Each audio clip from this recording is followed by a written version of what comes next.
नमस्कार साथियों, कैसे हो आप सभी। उम्मीद करता हूँ बहुत अच्छे होंगे। बीए फर्स्ट ईयर के एग्ज़ाम चल रहे हैं और कल 14/8/2025 को राजनीतिक का पेपर है। उसके लिए मैं मोस्ट इम्पोर्टेंट 10 क्वेश्चन ऐसे लेके आया हूँ, यूनिक क्वेश्चन, जिससे आप 20 से 30 क्वेश्चन सॉल्व करेंगे। सॉल्व कैसे करना है वो मैं बताऊंगा, आप कैसे सॉल्व कर सकते। सबसे पहला क्वेश्चन हम देखने जा रहे हैं। पॉलिटिक्स शब्द की उत्पत्ति है जो किस भाषा से हुई है। पॉलिटिक्स शब्द है जो कि किस भाषा से इसकी शब्द की उत्पत्ति हुई है। राजनीति का पर्यायवाची अंग्रेजी शब्द पॉलिटिक्स यूनानी भाषा के पोलिस शब्द से बना है। पोलिस शब्द यानी जो हम ऊँट के ऊपर पॉलिश करते हैं, वही पॉलिस यहाँ पे शब्द यूज हुआ है, जिसका अर्थ नगर या राज्य है।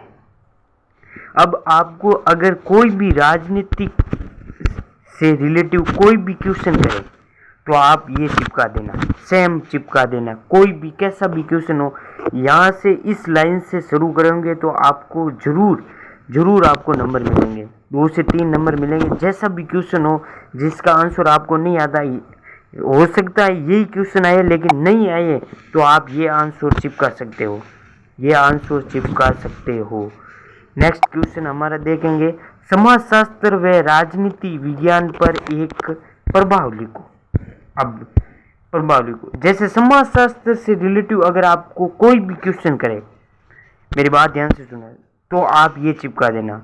और ये क्वेश्चन आ जाए तो ये तो आंसर है, आपको पता ही है, क्योंकि आप जीनियस केजी चैनल के साथ ये देख रहे हो।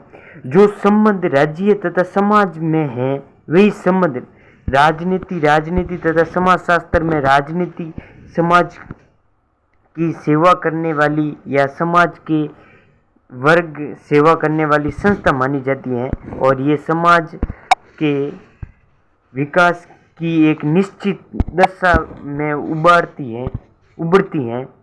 अतः समाज के विकास के नियमों को जाने बिना राजनीति विज्ञान का यानी ज्ञान या अध्ययन नहीं किया जा सकता। इसमें नहीं है थोड़ा, लेकिन अध्ययन नहीं किया जा सकता। अब ये जो आप स्क्रीनशॉट ले लो और आराम से पढ़ो इसको 2 बार 3 बार, और ये रहा क्वेश्चन आपका, समाजशास्त्र तथा राजनीति विज्ञान पर एक प्रभाव लिखो।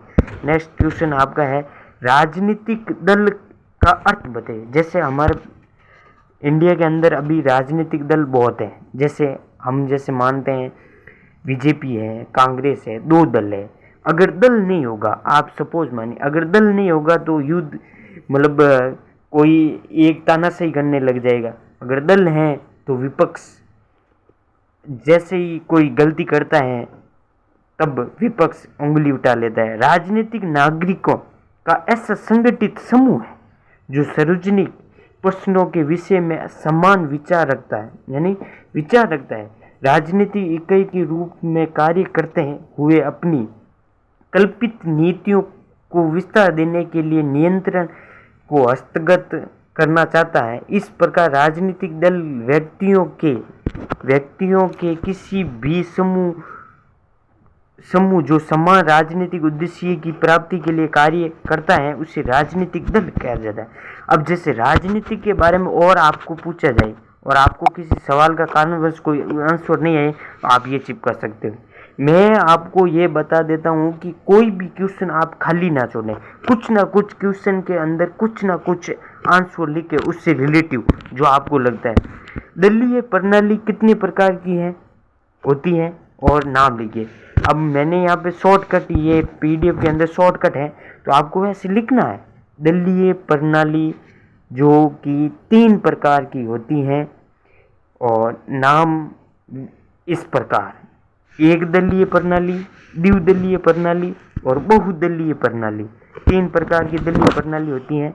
आप जैसे ही दलीय प्रणाली के बारे में जैसे भी कोई क्वेश्चन आए आप ये चिपका सकते हैं। नेक्स्ट क्वेश्चन आपका, शासन के अर्थ क्या है, यानी शासन का अर्थ क्या है और वे कितने प्रकार की, यानी इसके कितने अंग होते हैं।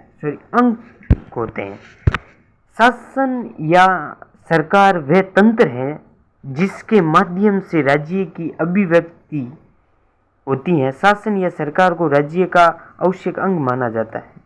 सरकार या शासन का काम राज्य की जनता की भलाई व उनके विकास के लिए कानून बनाना व उनको लागू करना, ऐसा ना होने पर न्याय की व्यवस्था करना भी शासन निम्न में से 3 अंगों के द्वारा ये कार्य करता है, जिसमें व्यवस्थापिका होती है, कार्यपालिका होती है और न्यायपालिका होती है। कार्यपालिका के प्रमुख क्या कार्य होते हैं? अब जैसे ही अगर आप शासन के बारे में अगर आपको कोई भी क्वेश्चन करे तो आप ये स्क्रीनशॉट ले लें और याद कर लें, थोड़ा सा देख लें इसको किस प्रकार लिखा हुआ है। आप इसके बारे में जैसे भी कोई शासन के बारे में आपके से क्वेश्चन आए आप ये चिपका सकते हैं, ये लिख सकते हैं।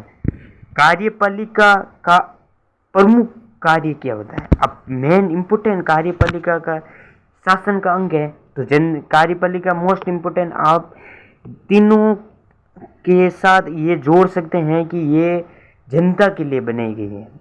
कार्यपालिका का प्रमुख कार्य जन कल्याण व विकास के लिए बने गए कानून व उनके अंतर्गत बनाई गई योजना नीतियों का कार्य रूप और परिवर्तित करना।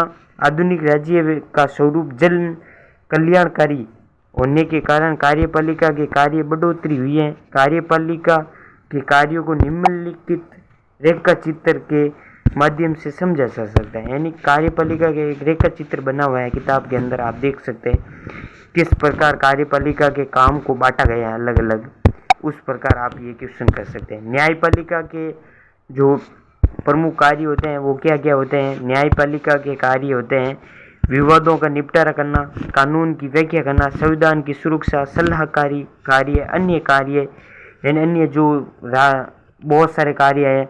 न्यायिक विधि का निर्माण, व्यक्ति के अधिकारों की सुरक्षा करना भी न्यायपालिका का प्रमुख कार्य है। प्रत्यवाद की 2 धाराओं के नाम बताइए। इसमें मैंने लिखे 2 धाराओं के नाम बताइए।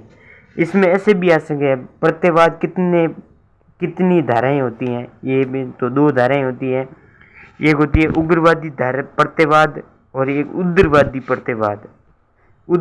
प्रत्यवाद 2 धाराएं होती हैं मोस्ट इम्पोर्टेंट के लिए। ग्रीन के अनुसार स्वतंत्रता क्या है? ग्रीन के विचारों में स्वतंत्रता का अर्थ है नैतिक दृष्टि से उचित व वंचित कार्यों को करने की शुद्ध सुविधा व क्षमता से है, जिससे व्यक्ति का नैतिक विकास होता है। वो अगर आपको स्वतंत्रता के बारे में कुछ भी अगर पूछा जाए तो आप ये चिपका सकते हैं, लाइनें ये लिख सकते हैं। आपकी बहुत मोस्ट इम्पोर्टेंट 10वां क्वेश्चन आ रहा है, राजनीतिक दल के किन्हीं 2 लक्षणों की विवेचना कीजिए। यानी राष्ट्रीय हितों की उन्नति की चेष्टा करना, राजनीतिक सत्ता प्राप्त करने के उद्देश्य से निर्वाचन आदि में भाग लेना, ये भी इसका मोस्ट लक्षण है इम्पोर्टेंट। और राजनीतिक सत्ता प्राप्त कर अपने सिद्धांतों को व्यावहारिक रूप देना। यानी और व्यवस्थापिका का क्या अर्थ है? व्यवस्थापिका शासन का पहला अंग है। व्यवस्थापिका शासन रूपी शरीर का दिमाग है। यानी शासन का मेन हमारे जैसे शरीर होता है, शरीर के अंदर एक मोस्ट इम्पोर्टेंट जो दिमाग होता है उसके अनुसार हम कार्य करते हैं। वैसे ही व्यवस्थापिका का मोस्ट इम्पोर्टेंट यानी शासन में व्यवस्थापिका मोस्ट दिमाग है, बोल सकते हैं आप दिमाग है। ये वह स्थान है जहाँ सारे राज्य की जनता के कल्याण व विकास के लिए कानून का निर्माण होता है। विभिन्न प्रकार की शासन व्यवस्था जैसे राजतंत्र व अधिनायक तंत्र में व्यवस्थापिका के कार्य करने की पद्धति हो सकती है, लेकिन प्रमुख कार्य इसका है कानून बनाना। यानी कानून जितने भी हमारे इंडिया के अंदर बनते हैं वो कौन बनाती है? व्यवस्थापिका। तो ये हमारे थे 11 मोस्ट इम्पोर्टेंट क्वेश्चन। अगर वीडियो पसंद आई है तो चैनल को सब्सक्राइब करें, वीडियो को लाइक करें और आपको नेक्स्ट क्लास राजनीतिक विज्ञान के बारे में बहुत ही जल्द मिलेगी। जीनियस केजी चैनल को सब्सक्राइब जरूर कर ले और कल क्वेश्चन आंसर की इसी पर चैनल पर आपको मिल जाएगी। धन्यवाद।